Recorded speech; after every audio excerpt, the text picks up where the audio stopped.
사도 바울과 빌립보 교회의 관계는 그리스도 안에서 한 형제된 교회와 목회자 간의 관계의 전형을 보여줍니다.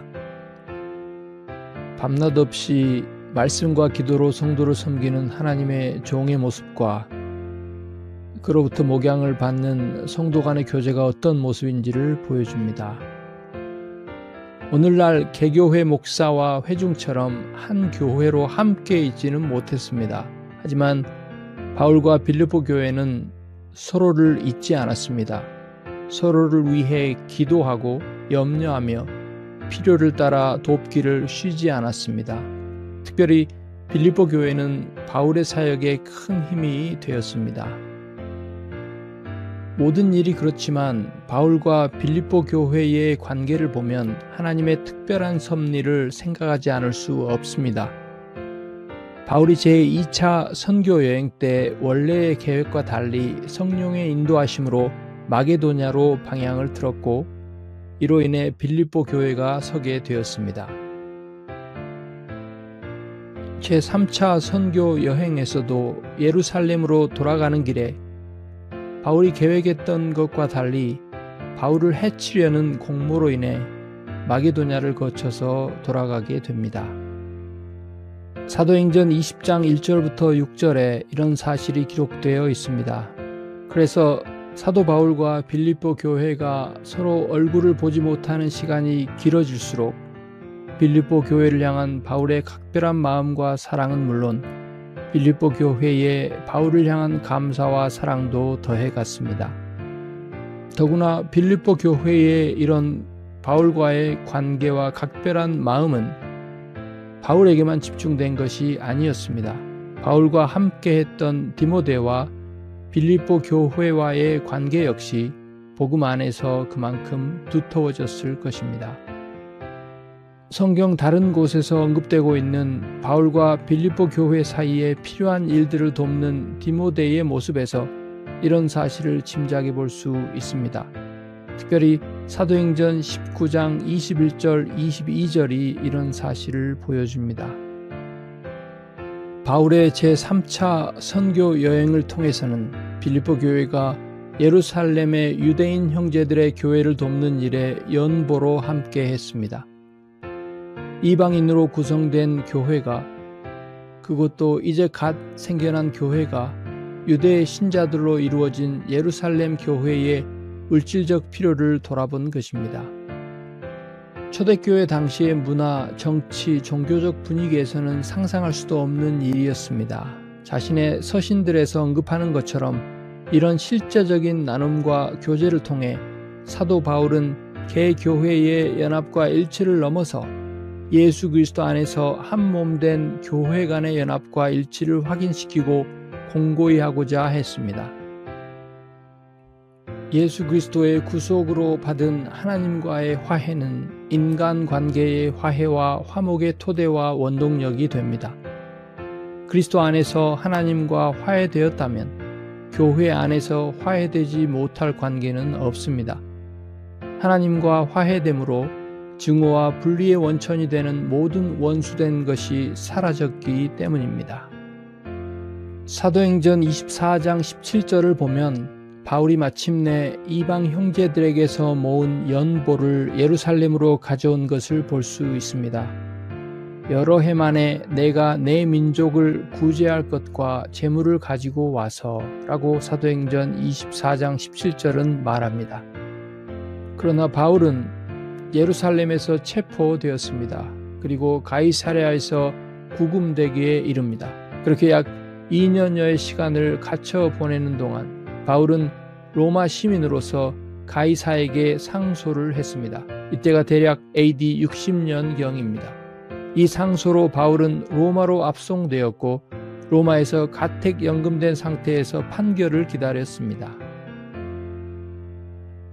이렇게 갇힌 상황에서도 바울은 계속해서 그리스도의 복음을 증거하기를 쉬지 않았습니다. 디모데에게 편지한 것처럼 바울은 실제로 때를 얻든지 못 얻든지 복음 증거에 항상 힘썼습니다. 그리고 오히려 바울이 갇힌 것을 통해 복음의 진보가 일어났습니다.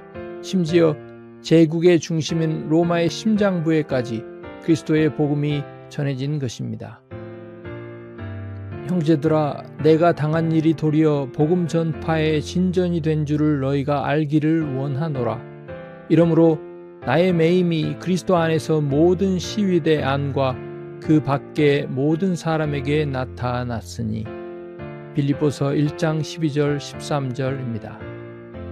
이런 바울의 상황을 전해 들은 빌립보 교회는 자신들의 지체 중 하나인 에바브로디도를 보내 갇혀있는 바울의 필요를 채우도록 했습니다. 교회가 어려움에 처한 형제를 위해 보낼 수 있는 선물 가운데 이보다 더 귀한 것이 있을 수 있을까요? 자기들 중 하나를 바울에게 보낸 것입니다. 에바브라디도만 간 것이 아닙니다. 그를 통해 온 빌립보 교회가 복음 때문에 갇힌 바 된 바울과 함께하고 있었던 것입니다. 빌립보서 4장 18절을 통해 바울은 빌립보 교회에 자신의 상황을 알립니다. 내게는 모든 것이 있고 또 풍부한지라.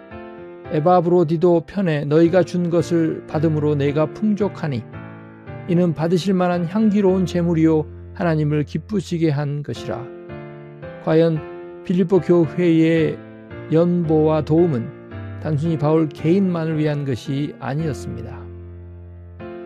온 교회가 그렇게 바울과 더불어 복음의 진보에 함께 참여하고 있었고, 지금 바울이 처한 상황에서 빌립보 교회는 이런 모습으로 함께하고 있었습니다. 바울을 돕는 와중에 에바브라디도가 거의 죽을 지경에 이를 정도로 심각하게 병이 들었습니다. 이 소식을 들은 교회는 당연히 그를 위하여 염려하고 기도했습니다. 감사하게도 에바브로디도는 병에서 나았고, 그런 그를 바울은 교회에 전하는 자신의 편지를 들려 그를 위해 염려하고 기도하는 교회에게로 다시 돌려보낼 참이었습니다. 그가 너희 무리를 간절히 사모하고 자기가 병든 것을 너희가 들은 줄을 알고 심히 근심한지라.